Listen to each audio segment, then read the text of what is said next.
तो ये हमारा सौरमंडल है। क्या है हमारा सौरमंडल। सबसे बीच में क्या है सूर्य। बीच में क्या है और सूर्य क्या है तारा है। सूर्य एक तारा है। उसके बाद सूर्य के सबसे करीब में कौन सा ग्रह है। उसके बाद उसके बाद उसके बाद उसके बाद उसके बाद उसके बाद और सबसे अंत में कुल कितने ग्रह हो गए। और ये 8 ग्रह किसका चक्कर लगाते हैं सूर्य का चक्कर लगाते हैं। ठीक है ये सब देखिए कैसे कैसे चक्कर लगाते हैं। ये वृत्त पता चल रहा है ना उससे। हाँ और इन सभी ग्रहों और सूर्य को मिला करके क्या कहते हैं सौरमंडल। बहुत अच्छे ताली बजाइए। क्या कहते हैं सौरमंडल। ठीक है तो सूर्य और उसका परिवार ये सब मिला करके क्या होता है सौरमंडल। क्या होता है सौरमंडल में कितने ग्रह हैं 8 ग्रह हैं। फिर से नाम बता दीजिए। बुध शुक्र पृथ्वी मंगल बृहस्पति शनि अरुण और वरुण। ठीक है चलिए ताली बजा दीजिए सभी लोग।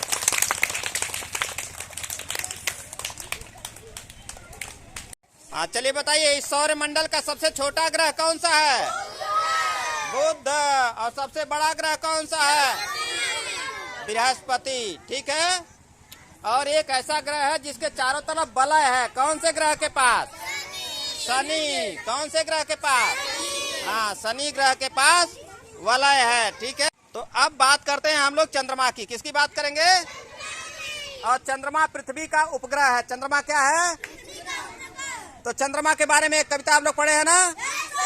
हट कर बैठा चाँद एक दिन। ठीक है चलिए बोलिए हट कर बैठ।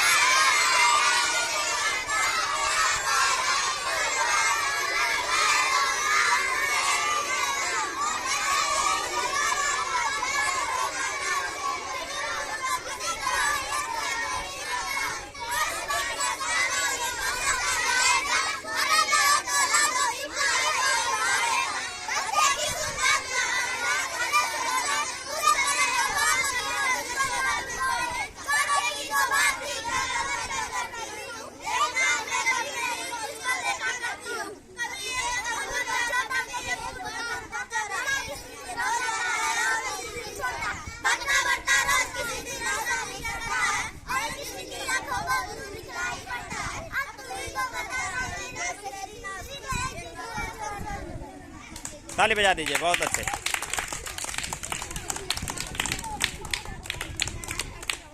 तो ये है चंदा मामा। अब इस कविता में आप लोगों ने क्या सुना कि चंद्रमा कहते हैं अपनी माँ से कि हे माँ मुझे एक झिंगोला सिलवा दो ऊन का झिंगोला सिलवा दो मोटा सा।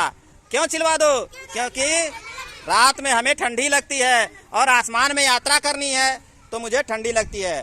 तो माँ कहती हैं कि बताओ मैं कैसे तुम्हारा झिंगोला सिलवा दूं। तुमको तो मैंने एक आकार में देखा ही नहीं है। कभी पतले हो जाते हो कभी बढ़ते बढ़ते बड़े हो जाते हो कभी फिर छोटे हो जाते हो कभी कभी तो दिखाई नहीं देते हो।